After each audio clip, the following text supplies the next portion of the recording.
Bom, 2 anos do blog do Marcel, né? Parece que foi ontem quando ele me visitou na Rádio BJ e eu estava saindo do programa da Marribe e a Comunidade e eu vi um garoto lá querendo falar comigo e eu cheguei até ele e ele falou: olha, eu sou o Marcel e eu gostaria de um apoio seu para um jornal que eu estou fazendo, o jornal da escola dele. E desde o primeiro encontro eu já vi o potencial desse menino, né?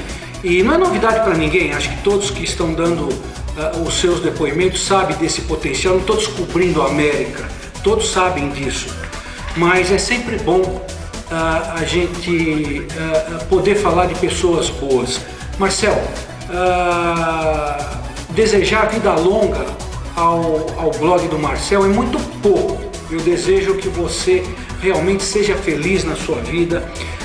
A carreira que você escolher, mesmo que não seja o jornalismo, que você seja muito feliz. Tenho certeza que você ainda vai dar muita alegria para nós, Ribeirão Bonitense. Eu já estou achando que Ribeirão Bonito já está pequeno pelo teu potencial. Eu digo pequeno pelo seguinte, é lógico, todos nós sabemos, estamos numa cidade pequena e para quem quer alçar um voo maior, às vezes tem que sair da cidade pequena. E eu tenho certeza que você no futuro vai sair da cidade pequena Ribeirão Bonito, essa bela Ribeirão Bonito, com uma grande bagagem. E eu tenho certeza que você vai brilhar na sua vida. Sucesso, Marcel!